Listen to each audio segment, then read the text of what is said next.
This is The Scoop for Friday. I'm Sean Canan with the WMNF News headlines. St. Petersburg City Council has approved a new Rays Stadium and redevelopment project for the historic gas plant district. WMNF's Chris Young reports after a 5-3 vote yesterday, the landmark deal will now go to the Pinellas County Commission, where it's expected to get final approval. Members of the audience applauded after the vote was made. St. Pete Mayor Ken Welch, who grew up in the historic gas plant district, is a big supporter of the deal. As to the stadium agreement, far from being an unreasonable subsidy or giveaway, it is a major win for our city. The vote came after an hours-long workshop with the City Council on Tuesday. There, city administration fielded questions on topics ranging from the stadium's sustainability to affordable housing in the district. Public commenters had mixed feelings about the deal. Member Richie Floyd explained why he voted against the deal.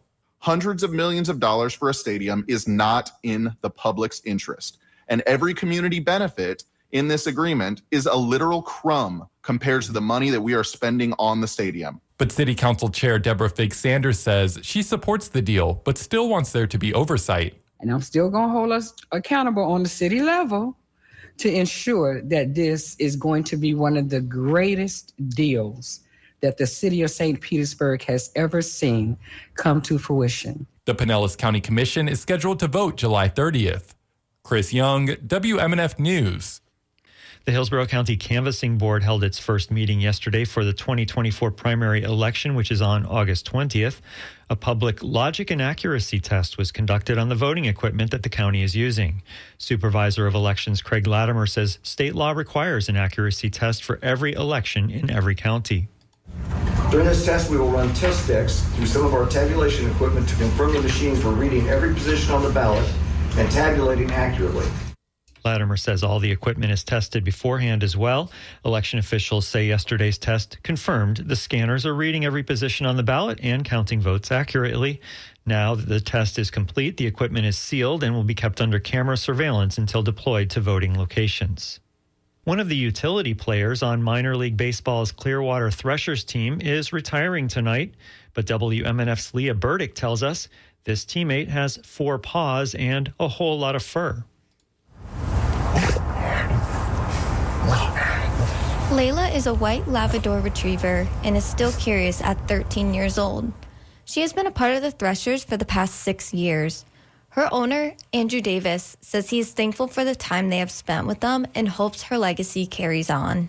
In between innings, the players, they come up and scratch her and tell me about, what dog that they have back at home. They're here at spring training, so they probably miss their dog. And I see it in their faces a little bit that, brings a little bit of home back to them. And the players get fired up when I get in there. They're like, the rally dog is here. They're like, let's get some runs. I want the dog to fetch my bat. So. Davis says the team has become like family. Dominic Repper is the manager of promotion and game entertainment, and he recruited Layla to the team after seeing a viral video of her opening a fridge and fetching Davis a beer. Repper says once Layla learned to get baseball bats, he signed her to the team. And now, sometimes the crowd cheers louder for her than the players. So he got about halfway to the dugout, and you could see in his face, he's like, why are they booing me? And the dog's standing right next to him, and finally he gets it and puts the bat down, and the dog takes it out of his hand, and everyone starts clapping. But despite how great she worked with the team, Davis says Layla is more than just a bat dog. Layla has always been attentive. Layla said, or Layla, come over here and see these kids. We see kids sometimes here at the ballpark who are nervous about dogs, and I can just point and tell Layla to go say, hey, Layla, and she'll walk over there. So probably her friendliness would be one of the qualities or aspects about her that I hope that carries on. This Friday's night's Beach Dog event is dedicated to Layla's retirement, where she will have a cake and a proper send-off.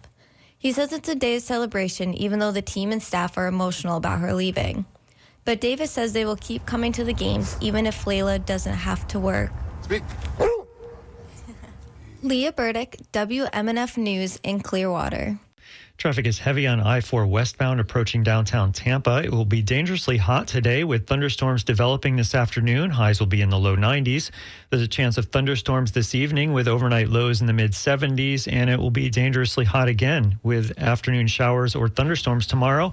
Highs will be in the low 90s. I'm Sean Canan with the WMNF News headlines. This is The Scoop, recorded at WMNF Tampa.